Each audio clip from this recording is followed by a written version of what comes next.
पहाड़ों की ऊंचाइयों पर ठंडी हवाएं तेजी से बह रही थीं।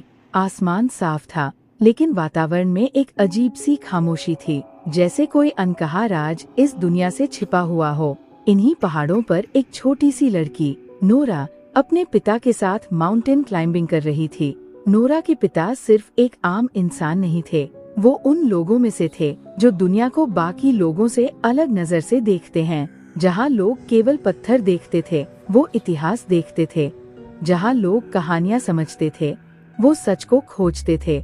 जब वे दोनों पहाड़ की चोटी पर पहुँचे, तो उसके पिता ने सामने फैले विशाल पहाड़ों की ओर इशारा किया। नोरा, उन्होंने धीरे से कहा, इस दुनिया में आज भी ट्रॉल्स मौजूद हैं। नोरा हंस पड़ी। पापा, वो तो बस कहानियां हैं। लेकिन उसके पिता की आंखों में मजाक नहीं था। कभी कभी सच्चाई ही सबसे बड़ी कहानी होती है। उन्होंने नोरा को एक पुरानी कहानी सुनाई, जो एक बार जश्न में इतना डूब गए कि सूरज निकलने पर भी बाहर ही रह गए, और जैसे ही सूरज की रोशनी उन पर पड़ी, वे पत्थर बन गए। नोरा ने विश्वास नहीं किया। तब उसके पिता बोले, अगर तुम सच देखना चाहती हो, तो अपनी आँखों से नहीं, अपने मन से देखो। नोरा ने आंखें बंद की, ध्यान लगाया, और जब उसने फिर से सामने देखा, उसे पहाड़ों में हलचल दिखाई दी, जिससे उसका दिल जोर से धड़कने लगा।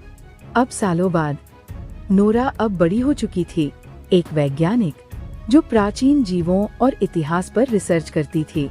एक दिन एक टनल में काम कर रहे मजदूरों ने ब्लास्ट किया, लेकिन जैसे ही वे अंदर गए, कुछ ऐसा हुआ जिसने सबको डरा दिया। कोई विशाल चीज उनकी ओर बढ़ रही थी। ये देखकर घबराकर सभी भाग निकले। ये मामला तुरंत सरकार तक पहुंच जाता है।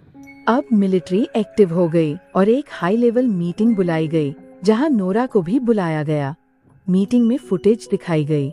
अधिकतर लोग बोले, ये प्राकृतिक आपदा है, लेकिन नोरा ने स्क्रीन पर जूम किया और बोली, यहाँ देखिए, ये पैरों के निशान हैं और ये इंसानों के नहीं हैं। सब हंस पड़े।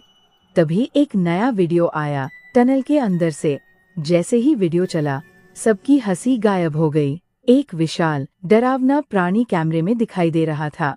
उसी समय एक बूढ़ा कपल अपने घर में डिनर कर रहा था। बाहर उनका कुत्ता भौंक रहा था कि अचानक जमीन हिलने लगी, घर कांप उठा। डरे हुए दोनों लोग तहखाने में छिप गए। कुछ देर बाद जब सब शांत हुआ, उन्होंने बाहर आकर देखा। उनका पूरा घर तबाह हो चुका था, जैसे किसी दैत्य ने उसे कुचल दिया हो। जांच शुरू होती है। नोरा और उसका साथी मौके पर पहुंचते हैं। वहां पर उन्हें कैप्टन मिलता है। यहाँ कुछ बहुत बड़ा आया था। कैप्टन कहता है, जमीन पर विशाल पैरों के निशान थे, जो 3 किलोमीटर तक जाते थे और फिर अचानक गायब हो जाते थे। ये गायब कैसे हो सकता है? सब हैरान थे। नोरा के दिमाग में एक ही नाम आया, उसके पिता का और उनकी सच्चाई का। वे उसके पिता के पास पहुंचते हैं। उसके पिता के घर में हर जगह ट्रॉल्स की तस्वीरें, नोट्स और रिसर्च फैली हुई थी। दुनिया उन्हें पागल समझती थी, लेकिन आज उनकी बातों में सच्चाई दिख रही थी। वो वापस आ गए हैं। उनके पिता ने कहा, उन्होंने बताया कि सरकार पहले से ये सब जानती थी, लेकिन सच छिपाया गया। हजारों साल पहले ट्रॉल्स इस दुनिया में रहते थे, लेकिन इंसानों ने उन्हें खत्म कर दिया था। वे सभी फिर से उस जगह लौट जाते हैं कि अचानक मौसम बदलता है, हवा भारी हो जाती है और एक अजीब बदबू फैल जाती है। नोरा एक पत्थर को देखती है, उसमें एक आँख खुलती है। तब उन्हें समझ में आता है कि वो पत्थर नहीं, एक ट्रॉल था।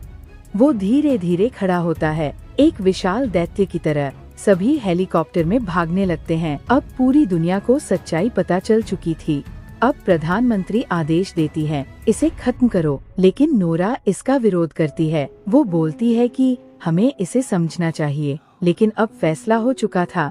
मिलिट्री एक्शन में आ जाती है और मिलिट्री हमला कर देती है।